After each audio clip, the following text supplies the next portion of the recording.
Vous êtes-vous déjà demandé ce qui se passerait si chaque pensée, chaque question que vous avez pourrait être résolue instantanément grâce à Internet, directement depuis votre cerveau? Ouvrez la porte à un monde où votre esprit et le réseau ne font qu'un.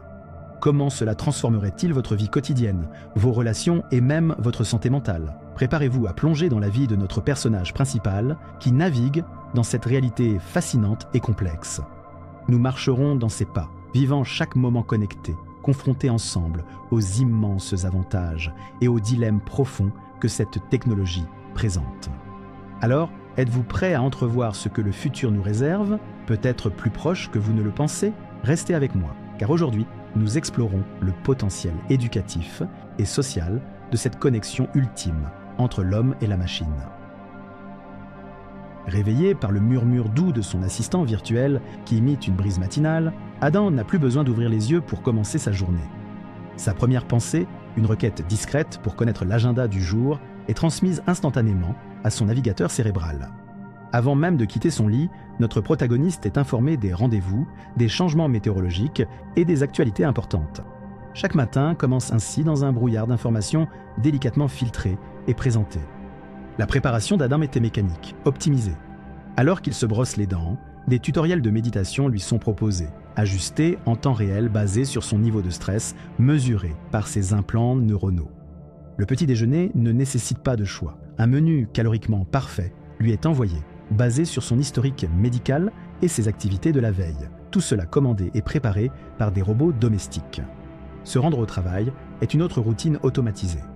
La voiture autonome d'Adam le cueille à sa porte, intègre ses plans de la journée à son système de navigation et optimise le trajet. Tout au long du chemin, il consomme des actualités et des rapports professionnels projetés directement dans son champ de vision par des lentilles connectées. Dans son environnement de travail, un vaste réseau d'employés interconnectés, Adam se trouve souvent en confrontation avec la réalité d'un espace privé qui rétrécit. Chaque réflexion, chaque doute peut être scruté et évalué par ses supérieurs à travers un système d'analyse de données neurales collectives. Les réunions se déroulent en silence, chacun participant à un débat interne partagé sur l'écran commun.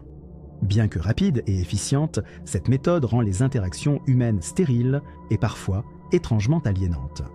Les repas au travail ressemblent à ceux à domicile, sauf qu'un réseau alimentaire, basé sur le statut et les besoins nutritionnels individuels, sélectionne et sert des plats personnalisés à chaque employé.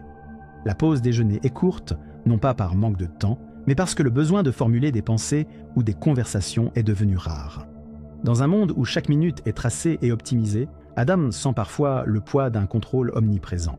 Il se demande souvent ce que signifie la spontanéité, ou même le simple plaisir de se perdre dans ses pensées sans que celles-ci ne soient analysées ou interrompues par des suggestions ou des publicités ciblées. La journée se termine comme elle a commencé, dans une efficacité froide et silencieuse. De retour chez lui, Adam est accueilli par des scènes relaxantes, projetées sur les murs, simulant un coucher de soleil sur une plage distante, une tentative de lui offrir un semblant de déconnexion. Toutefois, même ce détail est calculé et basé sur ses niveaux de stress enregistrés durant la journée. Aucune journée n'offre de surprise. Chaque problème est résolu avant même de devenir apparent. Chaque interaction est prévue, chaque émotion anticipée. Dans ce monde d'extrême connectivité, notre protagoniste se retrouve parfois à envier les jours d'avant, qu'il ne connaît qu'à travers les livres et les récits des plus âgés. Adam, dans cet écho silencieux de l'individualité, se couche avec la question persistante de savoir s'il vit la vie qu'il a choisie ou celle que son réseau cérébral a optimisée pour lui. Les réponses, bien que toujours à portée de pensée, ne suffisent jamais à apaiser ses doutes, car aucune technologie ne peut décider de ce qui rend le cœur véritablement content. C'est dans cette prise de conscience que s'enracinent ses espoirs, peut-être naïfs, de redécouvrir un jour la beauté imparfaite de l'humain non assisté. Dans ce monde interconnecté, le protagoniste, submergé par des faisceaux incessants de données, découvre les limites floues de sa propre identité. À chaque coin de la société hyperconnectée dans laquelle il évolue, les interactions humaines ont perdu leur spontanéité, remplacées par des échanges numériques éphémères et surfaciques. Les regards autrefois curieux sont aujourd'hui plongés dans une marée de notifications et de mises à jour, privant chacun de la profondeur des relations naturelles. Le bien-être, concept autrefois multifacétique, se mesure désormais en statistiques biométriques, relayées seconde par seconde à des systèmes de santé centralisés.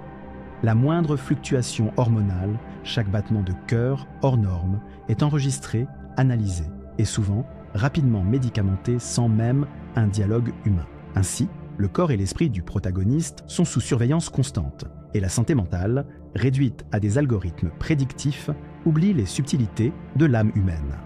Les outils technologiques tels que les implants neuronaux et les lentilles de contact intelligentes promettaient une amélioration de la qualité de vie.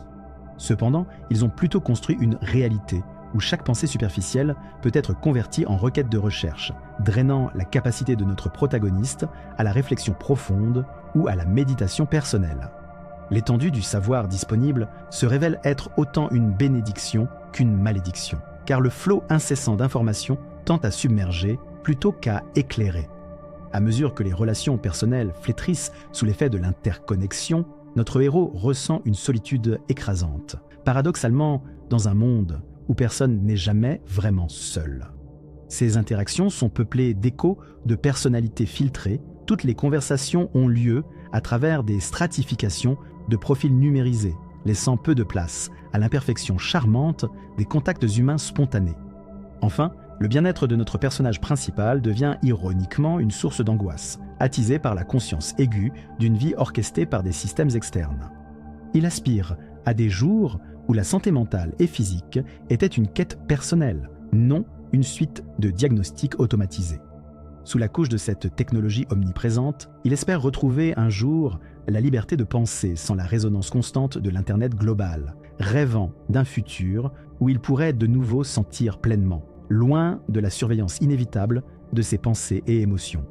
Dans ce monde où les pensées sont interconnectées et les secrets rarement préservés, notre protagoniste, désormais plus une entité numérique qu'humaine, se voit confronté à des dilemmes éthiques et sociaux vertigineux. Lors d'une journée apparemment banale, marquée par les couleurs ternes d'une société technocentrée, il assiste à une réunion où se discute l'intégration de publicité directement dans les rêves des utilisateurs. Pourquoi ces réunions se tiennent-elles dans le silence ? Chaque membre, le regard fixe, dialogue intérieurement. Sur l'écran partagé, des graphiques soulignent la viabilité financière de ce projet controversé. Lui, parmi ses collègues, ressent une révolte silencieuse monter en lui. N'est-ce pas là franchir la dernière frontière de l'intimité personnelle ? Mais exprimer des doutes, c'est risquer sa position dans cet univers où l'harmonie apparente cache une surveillance constante.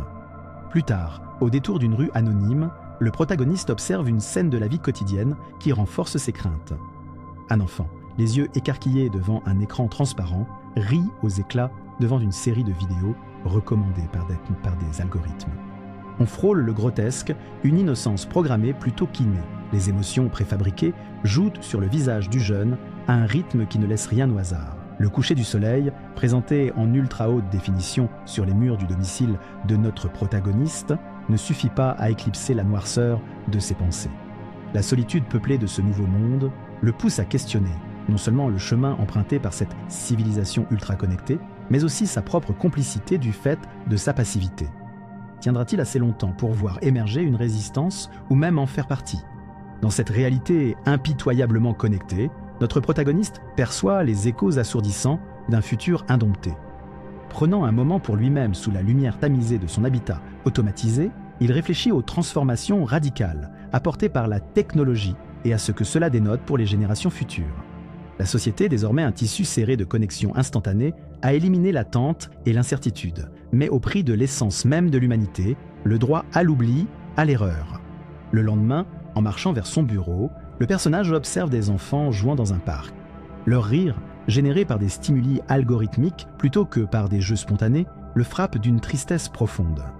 C'est dans ce contexte qu'il envisage des manières pour insuffler de nouveau l'imprévu et l'authentique dans ce monde trop lisse. Ses pensées se cristallisent en action lorsque, au sein de son entreprise, il commence discrètement à promouvoir des initiatives visant à réduire la dépendance aux interfaces neurales. Il imagine un programme éducatif qui encourage les jeunes à déconnecter, à apprendre directement de la nature, à établir des liens humains sans l'intermédiaire de la technologie. Son projet, baptisé Renaissance humaine, sème les graines d'un potentiel renouveau culturel, où le but n'est pas d'éradiquer la technologie, mais de réapprendre à vivre sans que celle-ci ne dicte chaque aspect de notre existence. Ces idées, encore en germe, pourraient un jour redéfinir le rapport au monde de toute une génération.